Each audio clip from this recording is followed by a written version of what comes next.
सभी को जय मसीह की। मेरा नाम है गीता छेत्री और मैं आप लोगों को मेरे लाइफ में एक गवाही है मैं आप लोग को शेयर करना चाहती हूँ।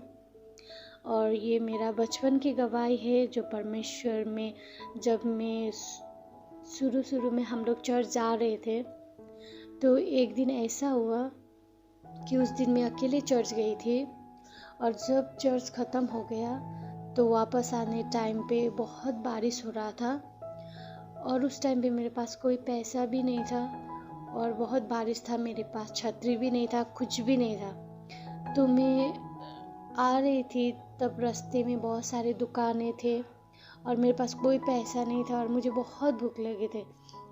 और बच्चा हूँ, दुकान देखने से और ज़्यादा भूख लगता है। तो तब क्या हुआ कि दुकान के पास जाते जाते मुझे और भूख लग रही है और वहाँ से जा रही हूँ और भूख लग रही है, क्या खाऊँ, पैसा भी नहीं, बहुत क्या क्या खाने का मन हो रहा है। बच्ची हूँ, दिखने से मन हो जाते। तब फिर मैंने अंदर ही दिल में बोला कि परमेश्वर मुझे 5 रुपीज़ दीजिए ना, 5 रुपये दीजिए ना, ऐसा बोले। तो मैंने जैसे परमेश्वर को मांगा तुरंत थोड़ा सा आगे चली तो 5 रुपये का सिक्का घिरा हुआ मिला मुझे। तो मैं इतना खुश हो गई, मेरा खुशी का कोई ठिकाना नहीं था। मैं इतना खुश हो गई। आप तो भूख के बाद तो छोड़ ही दीजिए, मैंने भूख तो भूल ही गई, पर इतना खुश हुआ कि परमेश्वर ने मेरे बात सुन लिया, परमेश्वर मेरे साथ ही है। मैं इतना खुश हो गई। मैं कब जाके घर पे मम्मी को बताऊँ, ये चीज़ कब बताऊँ, ऐसे हुआ। तो मैं वो पैसा उठाई तो दुकान पे ले जाके मैंने कुछ खरीद, जो पसंद वाले खरीदा। उसके बाद खाते खाते मैं घर चली गई। कब घर पहुँचूँ मम्मी को बताऊँ, ऐसे हुआ। तो घर पहुँच के मम्मी को बताई मैंने ये बात, तो मम्मी भी बहुत खुश हुआ। तो मैं आपको ये गवाही क्यों बांटना चाहती हूँ, क्योंकि आप विश्वास कीजिए, मैं तब छोटी बच्ची थी, मुझे और इतना समझ भी नहीं था। और परमेश्वर में शुरुआती था उस दिन मेरा, मतलब हम लोग ज़्यादा टाइम नहीं हुआ था, मतलब थोड़ा 6-7 महीना मान लीजिए, इतना हुआ था हम लोग चर्च जाने लगे थे। तो मेरे दिल में थोड़ा सा विश्वास था, इसके लिए मैंने दिल से बोला कि परमेश्वर मुझे बहुत भूख लगी है, मुझे 5 रुपये दीजिए। तो 5 ही रुपये परमेश्वर ने मुझे दिया। तो इसका मतलब परमेश्वर हम लोग को ये प्रूफ करना चाहते हैं कि मैं तेरे साथ हूँ। आप मान लीजिए कि मैंने 5 रुपये मांग के मुझे 10 रुपये मिलता या 100 रुपये मिलता या 2 रुपये मिलता, तो बोल सकते हैं वो गलती से किसी का घिर गया होगा। पर आप मान लीजिए कि आपकी परमेश्वर को 5 रुपये मांगोगे और फिर आपको 5 ही रुपये मिलेगा, तो आप क्या सोचोगे।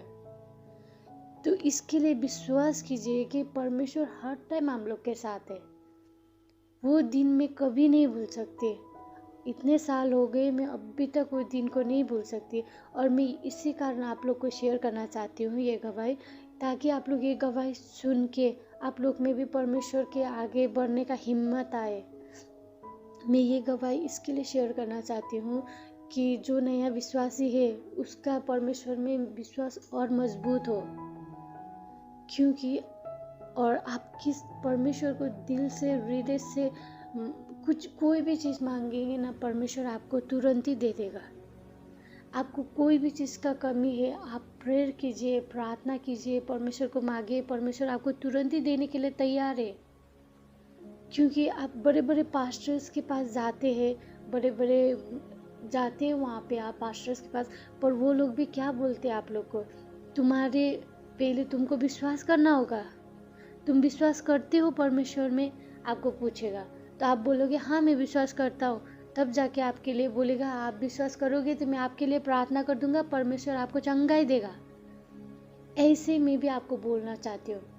और बाइबल में भी ऐसे बोलते हैं कि प्रभु यीशु ख्रिस्त ने खुद बोला है, तेरे विश्वास से तू ठीक हो जाएगी।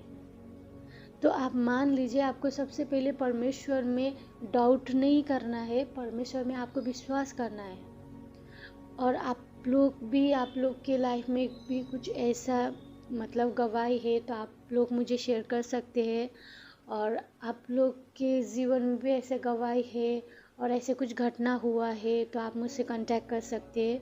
और मैं यही चाहती हूँ कि ज़्यादा से ज़्यादा परमेश्वर का महिमा हो, ज़्यादा से ज़्यादा प्रभु का प्रचार होना चाहिए और हम लोग आप लोग मिल के परमेश्वर का प्रचार करना चाहिए।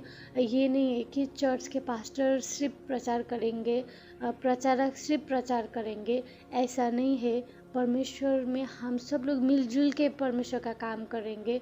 आज मैं मेरा गवाही इसके लिए बता रही हूँ कि जो नया विश्वासी है उन लोग में विश्वास और भी बढ़े परमेश्वर में, और जो पुराने विश्वासी है उन लोग में भी विश्वास और ज़्यादा बढ़े और परमेश्वर का महिमा हो। और परमेश्वर आते टाइम पे हम सब लोग तैयार रहना चाहिए, तैयारी, क्योंकि अभी बहुत सारे झूठा शिक्षा फैल रहे।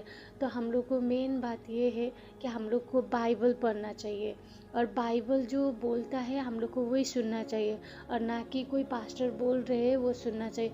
ऐसा नहीं कि पास्टर बोल रहे नहीं सुनना चाहिए, ऐसा नहीं है। जो पास्टर बाइबल के द्वारा बोलते हैं वो सुनना चाहिए। और आपको ध्यान देना चाहिए कि कोई पास्टर बात कर रहे चर्च में, बोल रहे वचन बोल रहे प्रभु का, पर बाइबल के बाहर से है, बाइबल में कुछ लिखा नहीं है, तो आपको वो चर्च जाना बंद कर देना चाहिए और वो चीज़ नहीं सुनना चाहिए। और जहाँ पे परमेश्वर के बाइबल के द्वारा बताई जाता है तो आपको वहीं पे जाना चाहिए, क्योंकि बाइबल में आप कोई भी भाषा में बाइबल पढ़ोगे आपको एक ही मिलेगा। बाइबल में कभी भी अलग भाषा में अलग लिखा हुआ या अलग लैंग्वेज में अलग लिखा हुआ ऐसा कभी नहीं है। कोई भी भाषा में आप बाइबल पढ़ोगे आपको एक ही चीज़ मिलता है। इसका मतलब ये है कि बाइबल एक है तो बाइबल के वचन हर जगह एक ही किस्म का बांटना चाहिए। तो सभी बाइबल में ये ही लिखा होना चाहिए, और पास्टर सभी बाइबल में ऐसे ही लिखा भी है। पर कितने चर्चेस में ये नहीं बांटते हैं, परमेश्वर हम लोग के लिए आए ये नहीं बोलते हैं। और कितने चर्च में मतलब परमेश्वर के बारे में नहीं बताते, पर हम लोग को ये चीज़ में खुल के बोलना चाहिए, क्योंकि हम लोग का ज़िंदगी का सवाल है, हम लोग का आत्मा का सवाल है। आप सोचिए, आप इतने साल मेहनत कर रहे हो और परमेश्वर में बढ़ने के लिए मेहनत कर रहे हो, पर आप परमेश्वर के सही वचन के द्वारा आप चल रहे हो या आपको चर्च में सिखा नहीं रहे हैं, तो बाद में आपको पता चलेगा तो आपको कितना बुरा लगेगा। और कितने के आत्मा ऐसे चला गया, तो आप सोचिए, जैसे कि झूठा शिक्षा में कोई अचानक से पुराना विश्वासी गया तो वो बच जाएगा, क्योंकि उसको पता है कि बाइबल में ऐसे लिखा नहीं है। पर जो झूठा शिक्षा चर्च में कोई नया विश्वासी गया तो उन लोग को कुछ पता नहीं होता है, उन लोग जो बोल रहे हैं उन लोग तो वही विश्वास करेगा। मैं यही बोलना चाहती हूँ। तो आप लोग के आसपास भी ऐसे कुछ है तो आप लोग भी कोशिश कीजिए, परमेश्वर का जो सत्य वचन है उसको बोलने का कोशिश कीजिए, उसका ही प्रचार कीजिए। बाइबल में भी लिखा है ना, मेरे परमेश्वर ने बोला है मेरे वचन को बढ़ा के भी नहीं बोलना है और घटा के भी नहीं बोलना है। तो परमेश्वर खुद बोलते हैं, तो हम इंसान कौन है परमेश्वर के वचन को बढ़ा के बोलने वाले? ये सोचने वाली बात है। इसके लिए मैं आप लोग को इसके लिए बता रही हूँ कि अभी जितने भी मतलब बहुत सारे झूठा शिक्षा आ रहे हैं वो बाइबल में लिखा हुआ ही है कि बाद में झूठा शिक्षा आएगा और बहुत बड़े बड़े चमत्कार करेगा, और परमेश्वर ने खुद बोला है। तो तब तुम लोग को स्थिर रहना है, तुम लोग को मेरे वचन में स्थिर रहना है। तो मेन चीज़ क्या है? वचन। परमेश्वर ने यही बोला है कि तुम पास्टर के बातों में स्थिर रहना है, कभी नहीं बोला है। परमेश्वर ने बोला है कि तुमको मेरे वचन में स्थिर रहना है। तो मैं आप लोग को यही बोलना चाहती हूँ, हम लोग को मेन चीज़ क्या है, हम लोग को खुद वचन पढ़ना चाहिए।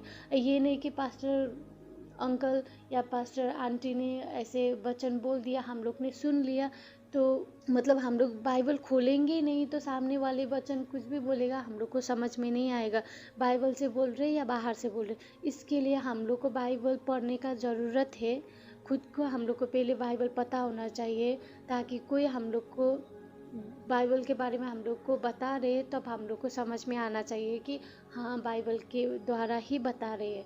और हम लोग ने बाइबल खोला ही नहीं है, हम लोग को पता ही नहीं है, हम लोग ने पढ़ा ही नहीं है, तो सामने वाला बाइबल के वचन से बोल रहे या बाइबल के बाहर से बोल रहे हम लोग को पता नहीं चलेगा।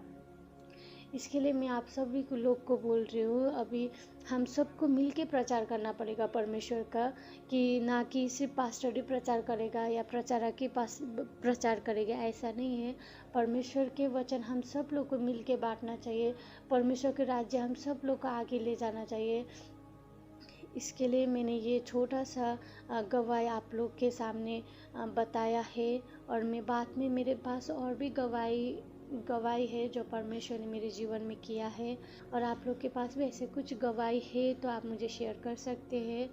और परमेश्वर आप सभी लोगों को आशीष दे और परमेश्वर आपको ज्ञान बुद्धि दे और परमेश्वर की महिमा हो। परमेश्वर की महिमा हमेशा होगा और हमेशा रहेगा। और सभी को जय मसीह की।